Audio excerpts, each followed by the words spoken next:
সাধুদের অপমান করায় সবার সামনে শিরিনকে উচিত শিক্ষা দিল পারুল। হ্যাঁ বন্ধুরা, এমনটাই দেখা যাবে। তাই সম্পূর্ণ জানতে ভিডিওটিতে লাইক দিয়ে চ্যানেলটি সাবস্ক্রাইব করে দেখতে থাকুন। গল্পের শুরুতে দেখা যাবে গোপাল পারুলকে বলতে থাকে, এই বোন বোন, ওইদিকে এত ভিড় দেখা যাচ্ছে কেন? তখন পারুল বলতে থাকে, তাই তো দাদা ভাই, চলো তো দেখি গিয়ে। তারপরে সবাই মিলে সেখানে যেতে থাকে।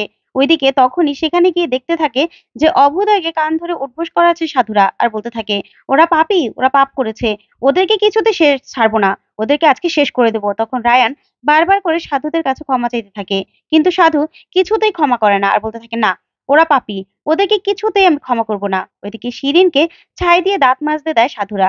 তখনই শিরিন বলতে থাকে, বাবা, হয়েছে? তখন সাধু বলতে থাকে, না, করতে থাক, করতে থাক তুই। তারপরে শিরিন ছাই দিয়ে দাঁত ঘষতে থাকে। তারপরে দেখা যাবে পারুল ওদের দেখে পুরো অবাক হয়ে যায়, আর রায়ানকে দেখেই মনে মনে বলতে থাকে, আমি তো ঠিকই দেখেছিলাম তাহলে দাদুর লাতিকে। তখনই রায়ানও শিরিনদের দেখে পুরো চমকে যায়। তারপরেই রুকু বলতে থাকে, রায়ান।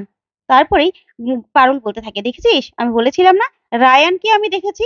দেখ, ওরা নিশ্চয়ই কোনো কিছু একটা করেছে। এই রায়ানের বন্ধুরা না তেদর অনেক, ওরাই কিছু একটা করেছে, তাই তো সাধুরা এত ক্ষেপে গেছে, না হলে এত ক্ষেপতো না।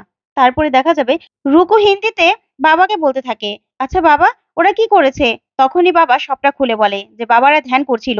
আর তখনই অভ্যুদয় আর হলো শিরিন, অভ্যুদয় বলতে থাকে, দেখ, বাবারা হাত তুলে সেই যে বসেছে, আর মনে হয় হাত নামাতেই ভুলে গেছে।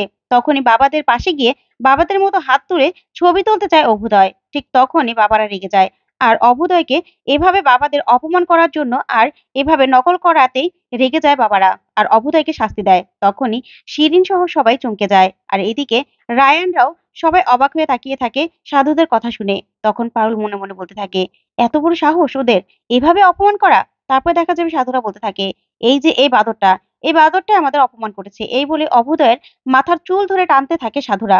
তখন এসব সাধুরা বলতে থাকে, ওদেরকে কিছুতেই ছাড়বো না, ছাড়বো না ওদেরকে, ধর, ওকে এক্ষুনি গঙ্গার জলে ফেলে দেবো। এই বলে অভুদয়কে সবাই তুলে নেয়। আর তখনই শিরিন বলতে থাকে, বাবা, হয়ে গেছে, আমি আপনার কাছে ক্ষমা চাইছি। তখন একটা মহিলা এসে পাপী বলে শিরিনের মুখে একদম ছাই ঘষে দেয়। তখন শিরিন অবাক হয়ে যায়। ওইদিকে রুকুরা হাসতে থাকে। তারপরে দেখা যাবে অভুদয়কে ধরে নিয়ে যেতে লাগে গঙ্গার জলে ফেলে দেবে বলে। তখন পারুলকে গোপাল বলতে থাকে, গো পারুল, এবার তো দেখছি ওদেরকে কঠিন শাস্তি দেবে রে, এবার কি হবে? কিছু কর, কিছু কর, বাঁচা। তারপরে দেখা যাবে পারুল বাবাদের সামনে গিয়ে দাঁড়ায়। সামনে গিয়ে দাঁড়িয়ে বলতে থাকে, বাবা, শুনুন শুনুন, ওরা আমাদের লোক বটে, ওদের হয়ে আমি ক্ষমা চাইছি। তখনই বাবা বলতে থাকে, বেটি, তুমি ক্ষমা চাইলে কি হবে, ওরা পাপী, ওরা আমাদেরকে নকল করেছে। তখনই পারুল বলতে থাকে, আমি জানি বাবা, যে ভুলটা ওরা করেছে সেটার জন্য ওরা শাস্তি প্রাপ্য। তাই আপনারা আপনাদের ধ্যান নষ্ট করে কেন ওকে শাস্তি দিবেন? আমি ওদেরকে শাস্তি দেব। আমাদের ভাষায় ওদেরকে শাস্তি দেবে মা দুর্গা, মা কালী। তাই আমি ওদেরকে শাস্তি ব্যবস্থা করছি। আপনারা একদম চিন্তা করবেন না। তখনই রায়ন বলতে থাকে, এসেছে মা দুর্গা, তোর সাহায্য কে চাইছে রে? তুই এসেছিস সাহায্য করতে? তোকে কে বলেছে ন্যাকামো করতে? তোর আমরা সাহায্য চাই না। তখন রুকু সহ গোপাল সহ সবাই অবাক হয়ে তাকিয়ে থাকে। তখনই বাবারা বলতে থাকে, ঠিক আছে মা, তুই যখন বললি ওকে আমরা ছেড়ে দিচ্ছি, কিন্তু তুই কিন্তু শাস্তি দিবি। তখন পারুল বলতে থাকে, ঠিক আছে বাবা, আমি শাস্তি দেব। তখনই সাধু বাবারা অভুদয়কে ফেলে রেখে সেখান থেকে চলে যায়। তখন পারুল বলতে থাকে, দাদা, ওকে তোলো, ওকে তোলো। তারপরে অভুদয়কে সেখান থেকে তুলে ওখান থেকে নিয়ে যায় পারুলরা। তারপরে সেনকে বলতে থাকে, তোর লজ্জা করে না? না, তোর লজ্জা করে না? তোরা এখানেও এসে সাধুদের অপমান করছিলি? তখন শিরিন পুরো চমকে যায়। তারপরে রায়ানকে টেনে সেখান থেকে নিয়ে যায় পারুল। তারপরে নিয়ে গিয়ে বলতে থাকে, তোর লজ্জা করছে না? না, এই মহাকুম্ভের মতো একটা পবিত্র স্থানে এসে তোরা সেখানেও এসে সাধুদের মজা করছিস? তুই জানিস এরকম একটা ধ্যান করতে কত বছরের পর বছর লাগে? নিজের সবটুকু দিয়ে এরকম ধ্যান করা যায়, তোরা পারবি এরকম করে হাত তুলে দাঁড়িয়ে বসে থাকতে? কোনোদিনও পারবি না। ওনারা নিজেদের শরীরের একটা অংশ দিয়ে তারপরে এরকম তপস্যা করে। ওনারা মহান মানুষ, আর তোরা কিনা তাদের অপমান করেছিস? এত বড় সাহস! তখন শিরিন বলতে থাকে, রায়ান, আমার না এসব ভালো লাগছে না, ওর জ্ঞান শুনতে একদম ইচ্ছে করছে না। তুই কি যাবি, নাকি আমি চলে যাব? তোর জ্ঞান শুনতে একদম ভালো লাগছে না পারুল। তখনই রুকু রেগে যায়, বলতে থাকে, চুপ করবে শিরিন, ও তো ঠিক কথাই বলছে। আজকে পারুল যদি তোমাদের না বাঁচাতো, তাহলে কি অবস্থা হতো বুঝতে পারছো? তখনই শিরিন চমকে যায়। তারপরে রুকু বলতে থাকে, হ্যাঁ রে রায়ান, তুই এখানে, তুই তো আমাকে কিছু বললি না যে তুই এখানে আসবি। তখন রায়ান বলতে থাকে, তুইও তো কিছু বললি না দিদি, তুই আসবি। তখন রুকু বলতে থাকে, এই তো শেষ সময় না, এটা ঠিক হয়ে যায় যে আসবো, তাই বলতে পারিনি। আচ্ছা, বাড়িতে জানে যে তোরা এসেছিস? তখন রায়ান বলতে থাকে, না, বাড়িতে কেউ জানে না। তখন রুকু বলতে থাকে, তাহলে বাড়িতে কি বলে এসেছিস? তখন রায়ান বলতে থাকে, স্টেশনের কথা বলেছি। তখনই পারুল রেগে যায় আর বলতে থাকে, ভন্ড একটা, ভন্ড, এরকম একটা জায়গায় এসেছিস, তাও বাড়িতে বলে আসতে পারিসনি? তোরা কিনা এরকম ভাবে এসেছিস, ভন্ড একটা। তখনই এই কথা শুনে রায়ান রেগে যায়। ওইদিকে দেখা যাবে বাড়িতে রায়ানের মা বারবার করে রায়ানের ফোনে ট্রাই করতে থাকে।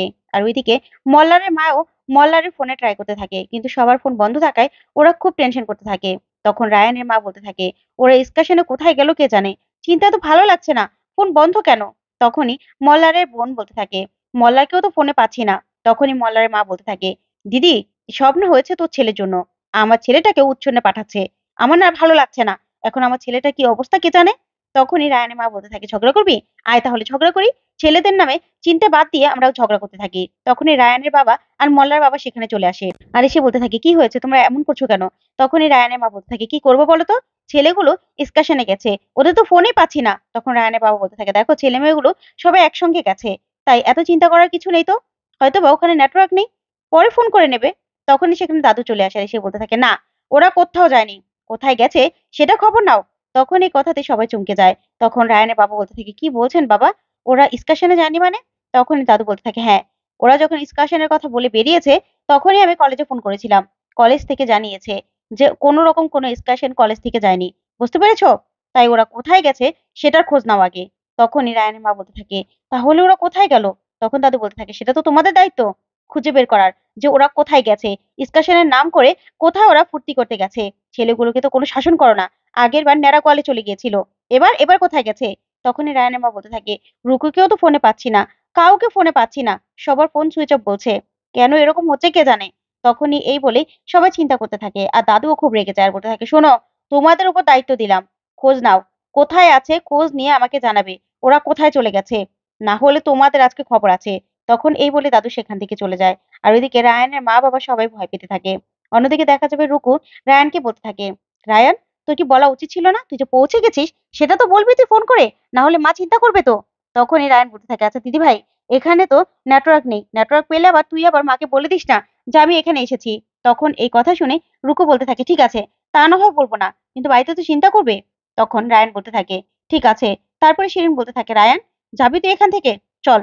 তখন পারুল বলতে থাকে, তোরা তো আবার থাকার জায়গা করেছিস নাকি তারও তো ঠিক নেই, তোদের যা ছিরি, শোন, সামনে তাঁবু আছে, চল সেখানেই আমাদের সঙ্গে থাকবি। তখন শিরিন বলতে থাকে, শোন, তোরা ন্যাড়া গোয়ালের মানুষ, তাই তাঁবুতে না তোদেরই থাকা মানায়, আমাকে না, আমাদের থাকার জায়গা অলরেডি আছে, সেখানে গিয়ে আমরা থাকবো, বুঝতে পেরেছিস?